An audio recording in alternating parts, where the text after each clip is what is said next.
Halo penikmat film, balik lagi bersama gue Harin Movie Time. Dan kali ini gue akan kembali mereview film nih. Review film kali ini yang baru aja gue tonton di aplikasi film, berjudul Pabrik Gula.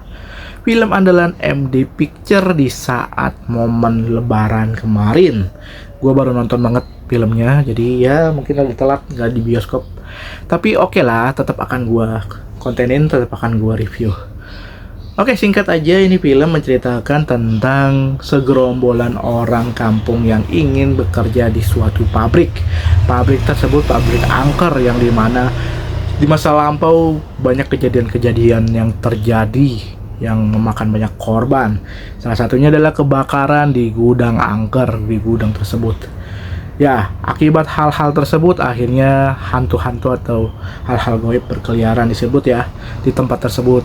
Di mana ternyata ada kerajaan mistis juga, kerajaan iblis yang ada di tempat tersebut. Jadi ada sosok iblis tinggi, besar, hitam, dan seperti kambing lah ya mukanya gitu ya. Ya, jadinya kayak iblis yang kayak di film-film horor luar gitu ya, yang versi kambing, Lucifer kali ya bisa disebut. Gak tahu ya nama-nama iblisnya. Oke. Jadi iblis tersebut ada semacam kerajaannya ya. Dia disebutnya ratu lah, si iblisnya ini.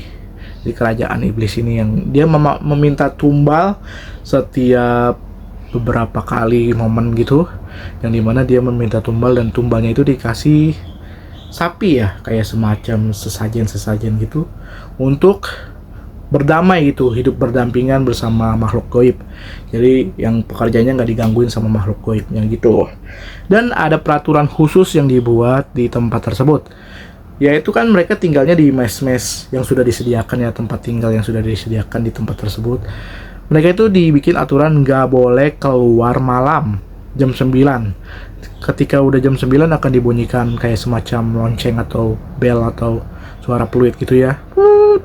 Nah, itu akan menandakan jam merah. Artinya jam merah itu dia tidak boleh berkeliaran atau tidak boleh keluar sama sekali dari gedung atau rumah tersebut. Selain dari rumah nggak boleh kemana-mana intinya. Dan memang itu sudah peraturannya. Kenapa bisa dibikin peraturan seperti itu? Karena hal-hal goib, setan-setan yang menyerupai orang-orang kebakar itu, yang di gudang itu, dan beberapa makhluk gaib lainnya berkeliaran. Jadi banyak banget berbagai macam jenis, dari hantu Belanda, dari hantu yang korban kebakaran, sampai iblisnya itu. Wah, yang paling serem sih iblisnya sih ya. Singkat cerita pokoknya karena ada yang melanggarnya ini dari batas jam malamnya itu, sama melakukan hal yang senonoh, berjinah di tempat angker, bahkan di gudang tempat yang tidak boleh disentuh alias dikunci gitu ya bahasanya. Ini gudang ini nggak boleh didatangin orang lah intinya, saking angkernya. Nah, mereka malah melakukan hubungan itu di situ. Mungkin karena mereka itu di situ tempat yang aman kali ya bagi dua pasang orang ini yang ternyata selingkuh ya. Padahal si cowoknya ini udah punya calon istri yang akan dinikahi dari kampungnya, tapi ternyata istrinya ngikut. Jadi dia harus sembunyi-sembunyi gitu untuk melakukan hal tersebut. Nah, akhirnya bersembunyi di gudang, melakukan wik. Nah, gara-gara pelanggaran itu barulah terjadi hal goib yang sangat mengancam nyawa mereka, dan mereka harus ditumbalkan, diganti ya. Biasanya tumbalnya itu sapi, kali ini diganti manusia. Ya, dia jadiin pengantinnya gitu ya, diarak-arak lalu dikubur hidup-hidup dua orang ini. Kenapa gue ceritain ini dan belak-belakan banget ya, karena sudah keluar dari bioskop, jadi bebas-bebas aja untuk menceritakan, atau pokoknya semua hal yang ada di film itu gue ceritain. No spoiler, bukan no spoiler sih, bebas berspoiler gitu. Oke. Kalau berpendapat ya, pendapat gue tentang film ini sama lah dengan beberapa reviewer yang pernah melakukan reviewnya di pas penayangannya di pas lebaran kemarin. Intinya sama, ini film mirip KKN, mirip banget, paket triplek tumplak dung. Artinya konsepnya adalah segerombolan orang yang melakukan kegiatan tertentu, mau itu kalau di KKN kan KKN, mau di sini kerja, yang dimana tempat tersebut angker, tapi mereka melakukan kesalahan dengan berwik-wik gitu di tempat angker tersebut, artinya berzina lah di tempat tersebut.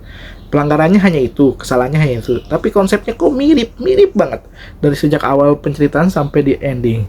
Intinya itu konsekuensinya adalah orang yang melakukan itu harus mati. Sama dengan di film KKN juga seperti itu. Baik itu KKN yang pertama, KKN kedua, bahkan pabrik gula.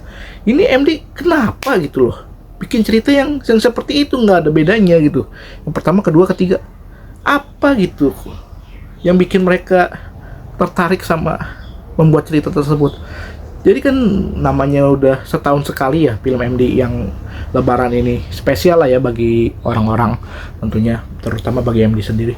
Dia itu dapat jatah di bioskop, slot bioskop itu sangat sangat besar, harusnya dimanfaatkan gitu oleh MD, yang dimana semua PH pengen menayangkan filmnya di momen Lebaran, tapi hanya beberapa film yang bisa ditayangkan di Lebaran.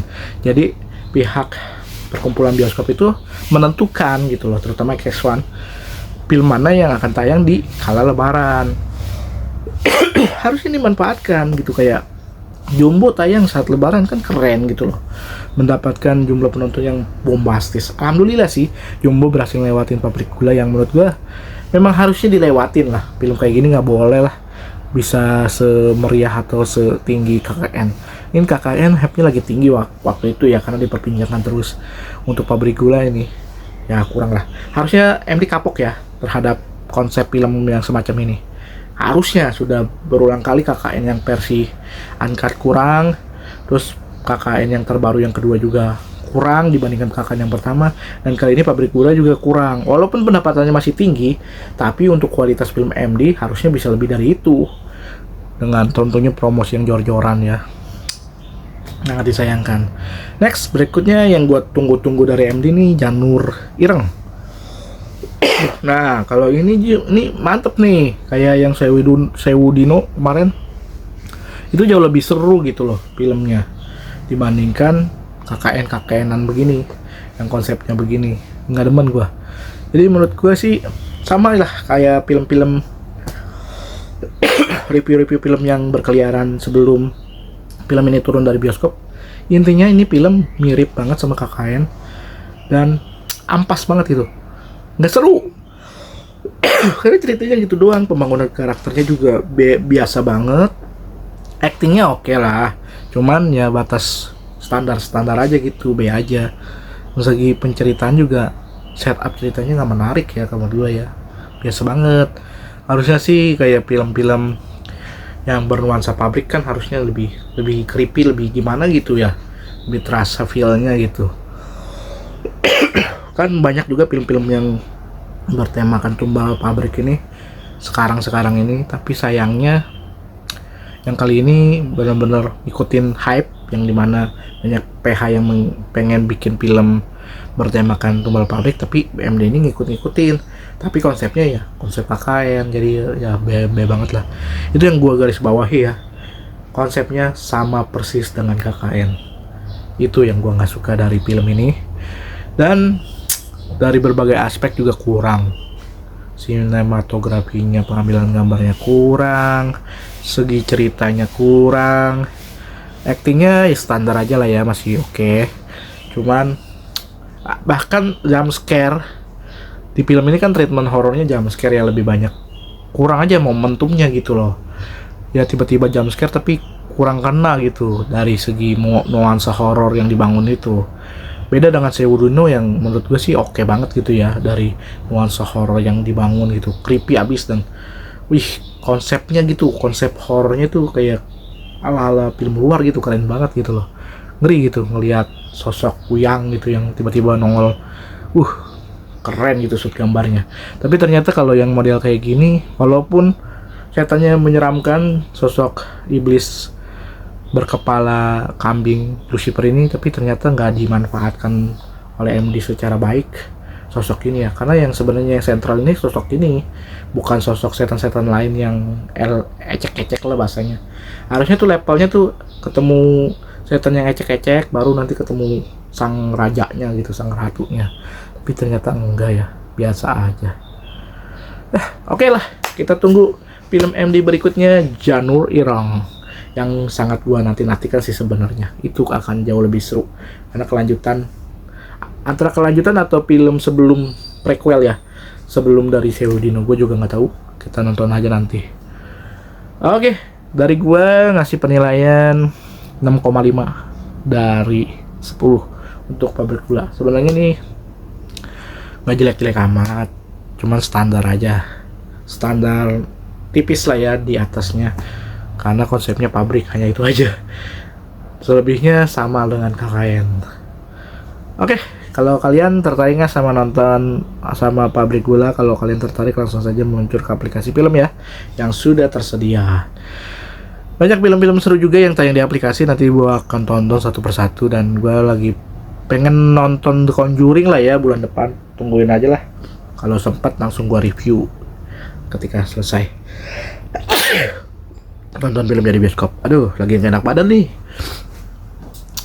Terima kasih sudah menonton video ini sampai habis. Jangan lupa like, comment, share, dan subscribe. Adit Movie Time. Jaga kesehatan kalian. Nonton, enjoy movie ever.